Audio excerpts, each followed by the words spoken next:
All right, so a question's been bugging me for the past several days. It's been thinking about a lot. It's been on my mind. It's been on my mind, man. It's basically this: does traditional publishing even work if you have a high writing volume slash content slash output or so forth?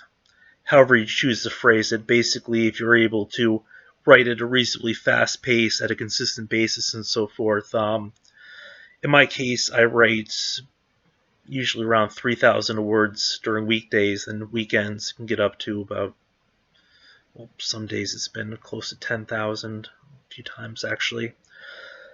But the thing is, I've been binging a lot of videos from Bookend's literary agency, and the way that they sort of operate, which I assume is probably reasonably standard across the industry, is they're talking about the idea of people sort of releasing a book a year or what have you, which it strikes me as being stupidly slow. I understand how it would kind of work in terms of you just have this whole pipeline. You've got to get this done, you got to get this done, and the general publishing and so forth will be slow. But I mean, obviously, with maybe one company, you can't just keep releasing thing after thing after thing after thing. But you could do it across multiple publishers, I would assume. But the way that they talk, they sort of discourage you even from sort of shopping two projects at once.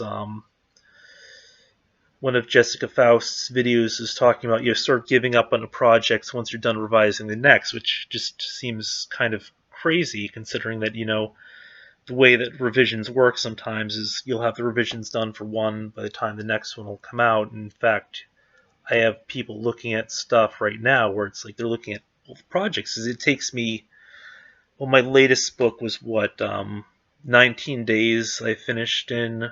My other book was it 25 finally? I can't remember. I'd have to go back and I'd have to actually look, but where it's taking me less than a month to do a first draft, I go through, I do my proofreads and stuff, and then of course I have to have people go out and read it and so forth. And then depending on how quickly people read it, I'll get my revision notes back and I'll have to make revisions. And I'm wondering, it's like there's a pretty good chance that I'll have my revisions done almost back to back on some of these projects. So when she says something like you should probably give up on something if you put a book aside, and then also just the idea that your writing sort of improves with time, whereas I don't know, the system in general doesn't seem to work for somebody like me, because I can't remember how many times I've done this video, but like I'd mentioned in one of my videos, I tend to do, or one of the attempts at doing this video is right now I'm tending to average around 3,000 words each weekday. Then on the weekends, I kind of go crazy at times. Sometimes we're talking like 8 to 10,000 words. So I mean, it's only natural I've end up finishing more than, well, at least a book a month minimum and so forth. But let's say that it takes me 20 days to write a book, which it has at this point like around twice now if you just sort of average it out. And then let's say it takes the same length of time to do a full revision as it does basically rewriting the book for a second draft. It's the other stuff, and that would take you out for still under 2 months. Let's say that it takes you another month to get all the revision notes and stuff. I mean, you're looking at an entire book being done, within 3 months, basically, maybe a bit less. But I mean, you can always average up, just because I think it'd be easier to just go with a nice average, not rounder number and so forth. But then you'd still be looking at like 4 books a year, whereas a lot of the conventional advice is really only for like 1 book a year. Now I know that a lot of the people who do high word counts, tend to write far larger books. Like Brandon Sanderson notably does, I think it's around 3,500 a day. So but he also releases books that tend to be around 200,000 words. So at that point, it's not a matter of that, he has these huge word counts and it's coming out into multiple books. Although he does have a lot of books come out any time, but it's also just a matter that he has the word count, but the number of books remains a little bit lower than the word count could be. Whereas if he took that word count, he could probably do, I'd assume, 3,500 a day. That would probably be maybe 5, 6 books a year. Whereas right now, I think if I kept my pace kind of the way I did, I would be able to have, guess maybe 16 first drafts, and then given that I'd be working on the revisions concurrently with the writing and so forth, and assuming that the revision process is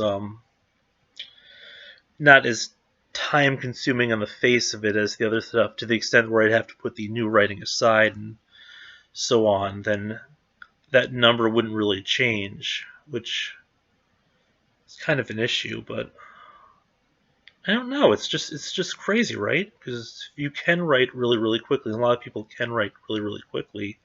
It just becomes a matter of like, what do you even do at that point? I mean, you have to build out multiple pipelines just because you can't have the same beta readers beta read everything. I mean, you'd have to have something for each genre, or a set of readers for each genre, a set of alphas for each genre, and even finding a good critique partner is really, really tough.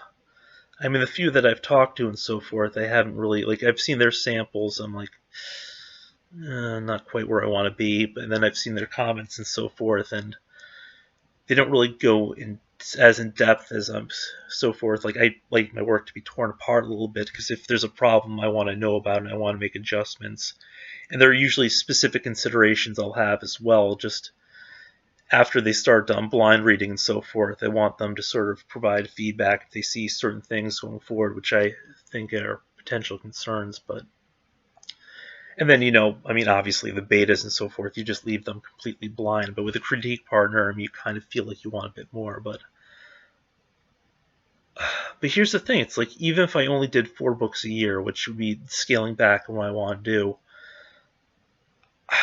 does traditional publishing really accommodate that, or do I have to do some via traditional publishing, then I have to do some on digital / ebooks or so forth, and then just publish on a separate name? It's the whole thing is just really, really confusing.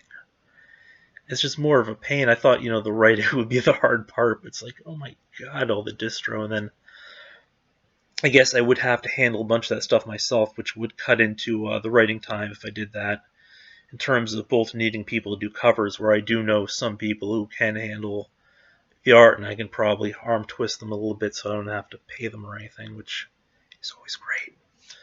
But then it becomes a matter for the editing and so forth, where I'd either have to do my own editing or I'd have to hire somebody for that as well, which is also a pain when the money's not coming in just yet.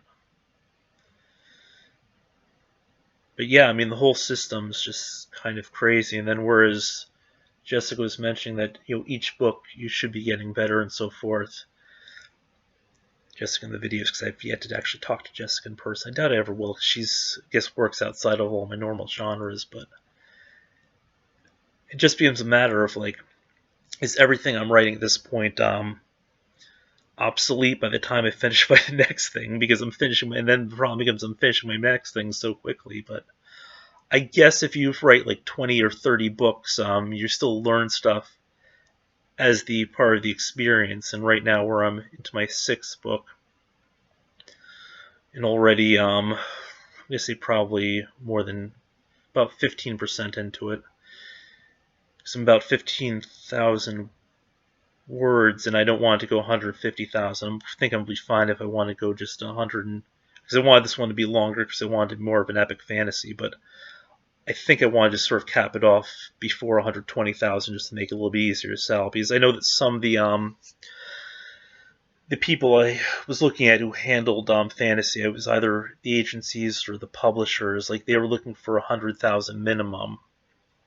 So I figured, okay, well, I'll do that, and then I'll just keep the high end at the lower section just to make sure it's sellable to somebody. But yeah, lots of things to think about.